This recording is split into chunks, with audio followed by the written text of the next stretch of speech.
Welcome to the Kitcar History File series, where we'll be going through the industry's past. We'll be visiting old marks of long ago, some modern ones, some mostly older stuff. A lot of archive information with photographs and information on the cars they made, the people involved, and what happened to them. Hello, welcome to the Total Kitcar History File series in association with Enwin's Motors. My name's Steve Holt. I'm editor of TKC Mag and totalkitcar.com, and this time we look at a very underrated manufacturer of replicas that probably ceased trading around about 20, maybe 20 years ago, but definitely 25 years ago. They may have had one model that lasted a little bit longer, but we'll come to that. The company concerned were called Heritage Engineering, and they were based in Hitchin in Hertfordshire. And the man behind the company, or two men really, one was Roger Worrell, a ex-Formula 2 racer, and another guy called Jack Frost. I think Jack was his nickname, as it would be with the name Frost, and I can't recall what his correct first name was, but I always referred to him, and I think so did everybody else, as Jack. And the answer to that, they made 4 replicas, 3 of which I think are still in around or carried on in production with other manufacturers, and indeed 2 of them are certainly still available. The cars were developed for Roger and Jack by a man who was particularly well known in the glass fibre lamination industry in West Sussex, who'd cut his teeth with Jeff Jago and Richard Park, by the name of Mike Rutherfoord. Really skillful guy. Any kit car manufacturer other really than Pilgrim and Dutton, beg your pardon, Dutton, put my teeth in West Sussex, relied on Mike and his company, Mako Fibreglass in Tangmere Airfield, to not only produce the fiberglass for them, but to develop the cars and to design the cars in some cases. We'll have a separate history file on Mike. I'm still in touch with him. In fact, we're doing an industry greats feature on him for the January-February issue of TKC Mag.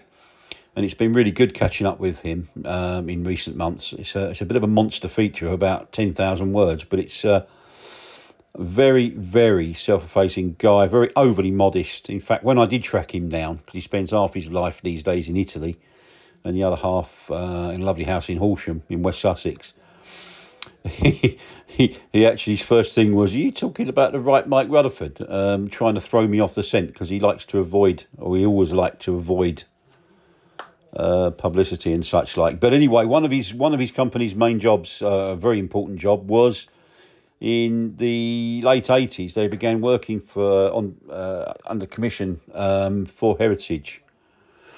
On the first model they did was a lovely C-type.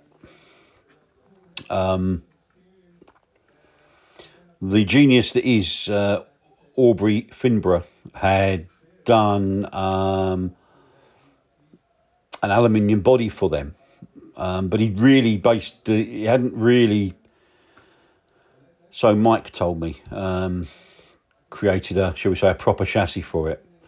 So Roger and Jack wanted to productionise it, and they could see the way forward was fiberglass, with an Aubrey body as an expensive option.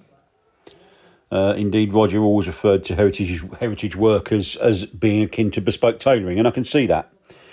Anyway, Mike and his business partner Pete Benson and staff duly created a chassis for the C-type, did a lovely body for them, and it was a beautiful package actually. Typically based obviously on XJ6 running gear, including XK engine. The chassis was a multi-tube affair, and leader dampers at the front with modified trailing arms at the rear. had a works racing team in historic. They probably would have been very, very to the fore nowadays, the way that historic racing has caught on. But back in those days, their works driver was a guy called Nick Taylor. I think he was an ex-traffic police, or he was a traffic policeman at the time. We're talking late 80s here. And he later became Gardner Douglas's works driver in the sprint, Sport and GT Championship. But we'll come to him a little bit later. But anyway, the work raced in a lovely white with a blue stripe through the middle of the car's livery. Really quite eye-catching. Also, Mike Wilds and Alan de Cadenet, the late Alan de Cadenet. I think, if my memory serves me correctly, competed in the Pan Americana in a Heritage C-Type in 1990, which I had actually forgotten about until the other day. But anyway, they sold quite a few of them before that project ended up at Realm Engineering, Adrian Cocking, Formula Ram / LR Roadsters. And he still produces that car to this day. Developed it further, of course, but it's still fundamentally the Heritage C-Type. Next, so pleased were Roger and Jack with the work on the C-Type that they next landed an SS100 replica at the doors of Mako Fibreglass. Again, based on Jaguar XJ6 in S1 or S2 guises. Initially, you could only buy it in fully built form from about 22 grand in late 1988. But then the component version arrived a year later. And I think that started from £10,000. Didn't make so many of them. But again, I think Aubrey Finborough had created an aluminium body for it. But Mike worked his magic and came up with a fiberglass body. Track Services, run by Terry Rowing, was also involved in that. And of course, the Track 100, SS100 replica, became the Suffolk SS100.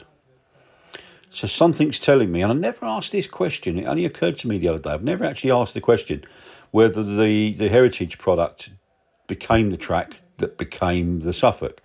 I can find that out, and I will do, but in the meantime, well, that's the next one. Probably, I think they probably sold about 15 of those SS100 replicas before it was passed on to whoever. There then came a lovely replica for on a Lister Nobly, Lister Jaguar, or everyone knows it best really as a Nobly, XJ6 mechanicals. That one was campaigned by Nick Taylor in the Sports Racing and GT Championship.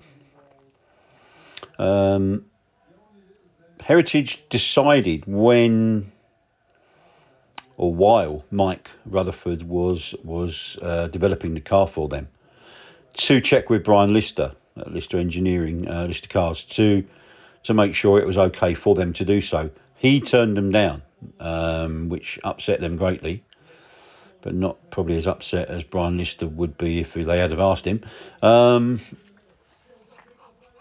And because they knew that through racing circles, Mike knew Brian, they asked Mike to ask Brian. And the way the story was told by Mike to me was that Brian Lister initially gave permission, so they began working on some cars. Now he told me that 5 were made. 3 by the time that Brian changed his mind, they'd built 3, and a cease and desist note was issued, and an order to destroy the 3 cars that were produced was given. So I'm not sure whether the 2 that were left over were actually eventually built up. I don't know, but certainly Bonham sold one of those cars, a Heritage Nobly, just a few months back. So I don't know the origins of that, if it was one of the 3 that escaped the crusher or it was another one that was built from some parts that were left over. I don't know, but probably 3 of those developed over the 1992 to 1994 period. And the final, and definitely the most important in terms of its relevance, I would say, was a T70 Spyder that Mike was given. He developed that. He bought a couple of models, 1/18 scale models, because they had no workings for that other than they wanted a T70. So he created, Mike and Mako created a chassis. He then scaled up a body, and a beautiful body it was too. Made a good number of those before the project moved to Gardner Douglas. And of course, the GD T70 is a wondrous thing, and Andy at GD is still producing those, having developed that car a lot since acquiring it as a heritage. But the heritage is there, shall we say. So there we have it. I think Brian. I think that Jack and Roger decided that they'd had enough, and having sold sold all the projects off, or the 3 they could sell, decided to just close the shutters down and not open them again, I think. But a nice little company, very well thought of company, and the products clearly have stood the test of time. So that's short and sweet heritage engineering to add to our little catalogue of videos in this series. We hope you're enjoying them. Had some good reports thus far, and we got clearly, given the target area of the kit car industry from 1949, we've got a large plethora of subjects to look at and feature, and we will be bringing those. We're trying to do these every week. Neil Winnington, our video editor, does one of his feature videos at the start of each month, but we'll intersperse them every week with one of these History Files series. Also by public request, really, we're going to be doing a monthly, you're going to have to bear with us on this one, but a monthly kit and specialist car news update video. And because it will be kind of time dated in relation to the time we bring it out and the relevance of the news moving forward, we'll dump that. We'll do one of those a month, and we'll dump the old one when the new one comes out, I think, because that's probably just going to cause confusion if someone's listening to a particular, I don't know, a May news update 3 years after it is originally released, and it's going to cause all sorts of confusion. And so we'll dump those as we go along. But we kind of got our totalkitcar.com. We update our news every week on the website, and have done, I'm quite proud to say, for 23 years. Every Friday, never missed one, and I'm proud of that. Some would say I'm a mad fool, but I call myself passionate on the subject, really, and it's a pleasure to do it, and I enjoy it. And so we've got our finger on the pulse for industry news. So it's relatively straightforward for us to cherry pick the manufacturing sort of news and the main suppliers information that comes our way, and just give you that as we go along. Not sure when the first one of those will be, but I will advise as soon as we can on it, really. In the meantime, don't forget, please, to click to totalkitcar.com. Every Friday we update, but you're welcome, just like you're so warmly welcomed here. You're welcome on the website anytime you choose, 24 hours a day. Regardless of where you are in the world, we hope you're enjoying these little videos and finding them of interest. And thank you very much for visiting, and I look forward to welcoming you to the next instalment. Many thanks for listening, and have a good day. Thank you.